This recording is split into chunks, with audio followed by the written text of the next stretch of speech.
Congratulations to Chris and that group.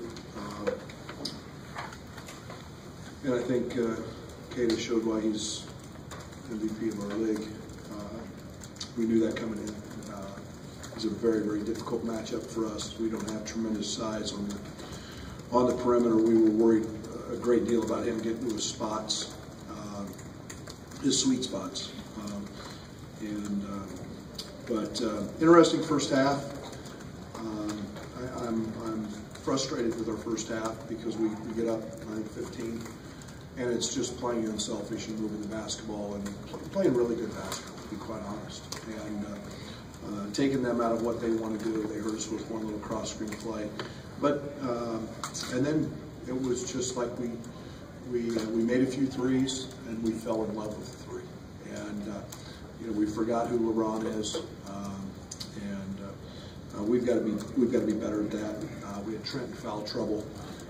That was a factor in the first half. I'm proud of him because it's very hard to get going again in the second half when you're not in the mix for the first half. But and then I thought in the second half we fought, we competed, we fell behind, we came back, but it's been kind of a common theme with us is the last 3.5, 4 minutes of a game. I think they had 4 field goals. Somebody told me through the first 14 or 15 minutes. I feel good about our defense, but yet there's some silly fouls in there.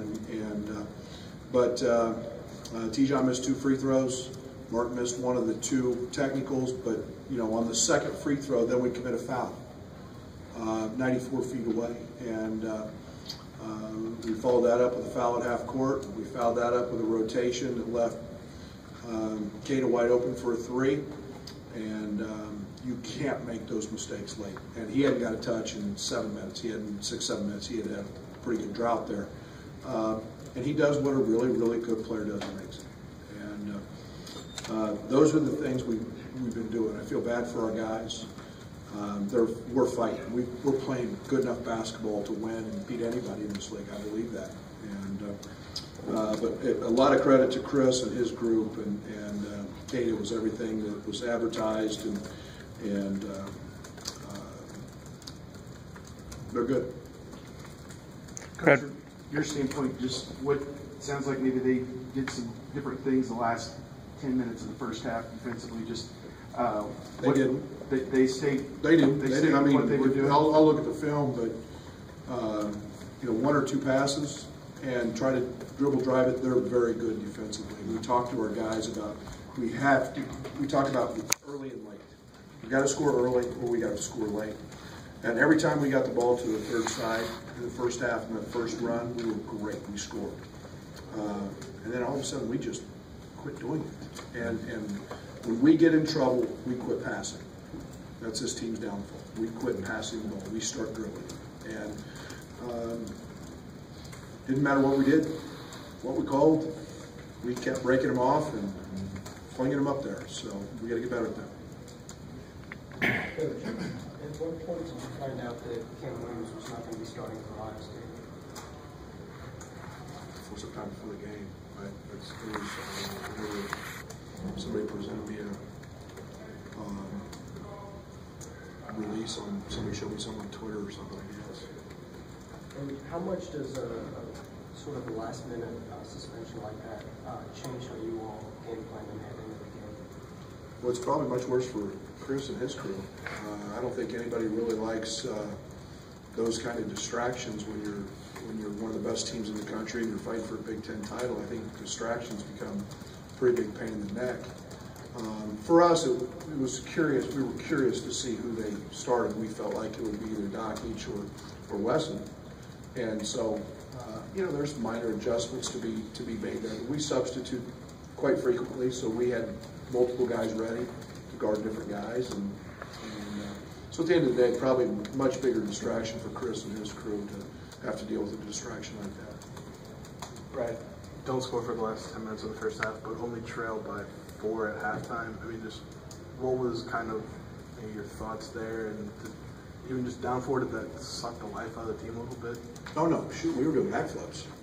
We were doing backflips in the locker room. I mean, hell, you go 10 minutes without scoring against them, and you're only down 4. I mean, it was frustrating because it's something we got to continue to grow from. And again, when we play the right way and play our way, we're really a good basketball team. And to get away from that, I get it. Trent was out of the game majority of that time. I even tried to insert him with 2 and took a gamble. You know, we've got to get Laurent the ball. We've got to get the ball where we want it. We've got to fight to do that, and we did. And we settled. And then on top of that, there was no offensive rebounding, which is that's a spur in my shorts right now. Is our lack of offensive rebounding. How we can be one of the best teams in the country, and we're just not doing it. Brad, would you talk about what AJ gave you defensively? Yeah, he rebounded. He gives us length. We have, you know, most people know we don't have a lot of length on the perimeter. So you get guys like Kate in there, and AJ gives us that. 6'5", 6'6" on the perimeter, and he's got a wingspan. We jumped in our zone a little bit, and he plays the point of it, and he gives us some length there. So he did a good job today.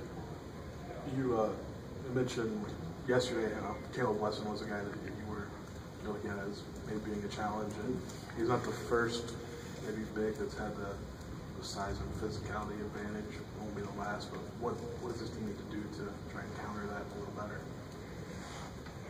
I don't know. Grow, eat. I mean, drink more milk. Jeez, I don't know. You know, there's only so much you can do. Our best post defense has to be our perimeter defense, and we can't allow easy catches into the post. And when those happen, then you're forced to double. So you know you create then rotations, and you create matchups.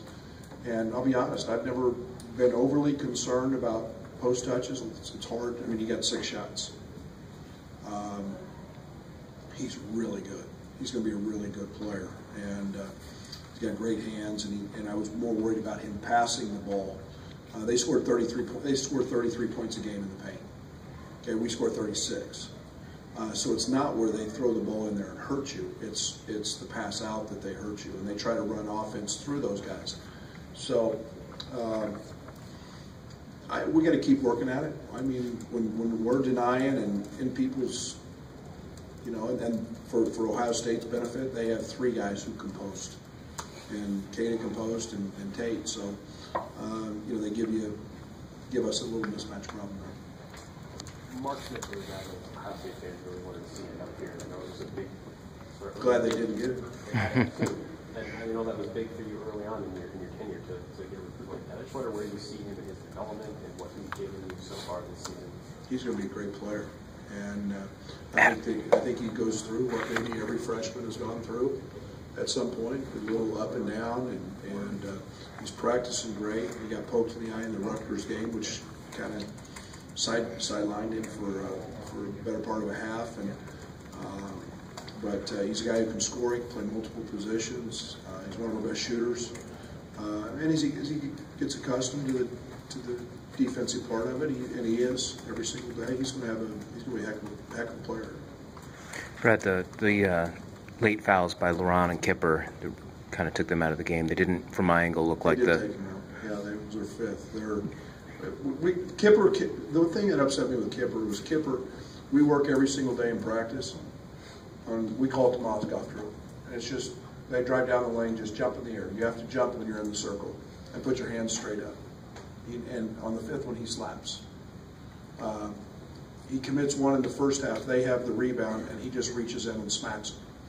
Well, over the course of a game, those hinder you. Kipper's been as good a player as there's been in the Big Ten over his last 3 or 4 games. We need him on the court. and we can't have those senseless fouls, and that's something that's frustrating. You know, LeBron's battling guys much bigger. He gets one where he literally face guards Wesson and tries to keep him off. Looks like, you know, a guy that was an offensive lineman. But you know, those fouls add up, and we need those guys on the court. Kipper plays 19 minutes tonight, has 9 points, and he's our best, truly our best rebounder. Those are the things that add up that become frustrating for me as a coach. We've got to continue to work to get through it. Brett, That all here for Coach.